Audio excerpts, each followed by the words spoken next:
क्या आप जानते हैं कि क्रिसमस की शुरुआत कैसे हुई? अगर नहीं, तो आइए सुनते हैं कहानी।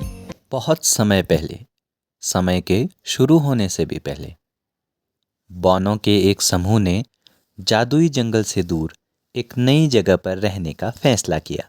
वे जादुई जंगल को छोड़कर उस जगह पहुंच गए थे।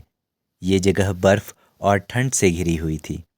बौनों और उनके साथ लाए गए रेंडियर जानवरों को ये जगह बहुत पसंद आई।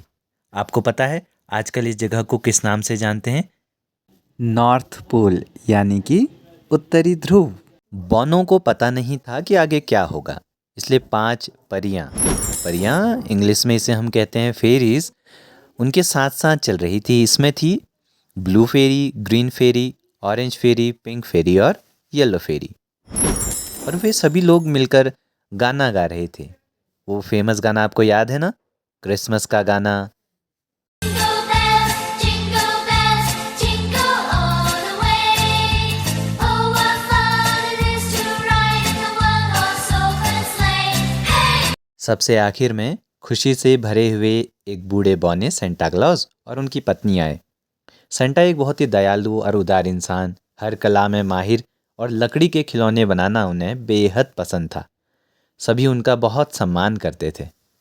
उत्तरी ध्रुव पहुंचने के बाद बौनों ने खुद के लिए घर बनाए और रेंडियर्स के लिए अस्तबल और बाड़े बनाए।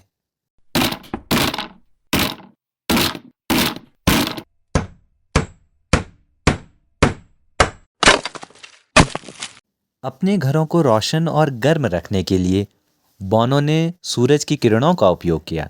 सूरज की किरणें उनके घरों की खिड़कियों से अंदर आती और जादुई रूप से चारों ओर चमकती।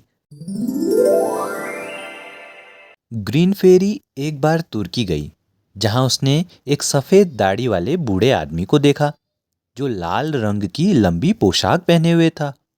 वो एक बड़े लाल बैग में गिफ्ट्स को भरकर हर घर में जाता और बच्चों को खिलौने, खाना और कपड़े देता। उस आदमी का नाम सेंट निकोलस था। ग्रीन फेरी ने वापस आकर सभी बौनों को सेंट निकोलस के बारे में बताया। बौने बहुत प्रभावित हुए। उन्होंने तय किया कि वे भी सेंट निकोलस की तरह पूरी दुनिया भर के बच्चों की मदद करेंगे। लेकिन कैसे? दुनिया इतनी बड़ी थी और बौनों के पास तो जादू भी नहीं था।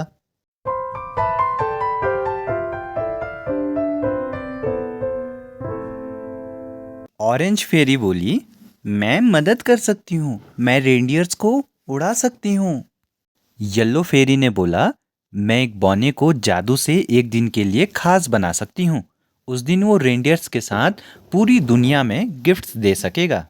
ये विचार बौनों को बहुत पसंद आया, लेकिन वो कौन सा बौना होगा जो गिफ्ट्स को बांटेगा? तभी एक बौने ने कहा, इसे सेंटा को होना चाहिए, वो सबसे दयालु और उदार जो हैं। सेंटा हंसते हुए बोले, मैं खुशी से ये काम करूंगा। तभी पिंक फेरी ने अपनी छड़ी घुमाई और सेंटा को लाल रंग का कपड़ा पहनाया, जैसे सेंट निकोलस पहनते थे। अब सेंटा पूरी तरह से तैयार थे। इसी तरह से दोस्तों, क्रिसमस की शुरुआत हुई, जब सेंटा और बौनों ने यह तय किया कि क्रिसमस देने का त्योहार है। हर साल क्रिसमस पर सेंटा अपनी जादुई रेंडियर के साथ दुनिया भर के बच्चों को गिफ्ट्स देने जाते हैं और बौने भी खिलौने, जूते, कुकीज़ और मिठाइयाँ बनाते रहते हैं ताकि ज़रूरतमंदों को हर ज़रूरत का सामान मिल सके। आप सभी को सुनो कहानी की ओर से मैरी क्रिसमस।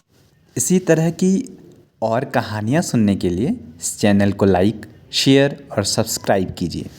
इसी तरह की और कहानियाँ सुनने के लिए इस चैनल को लाइक, शेयर और सब्सक्राइब कीजिए।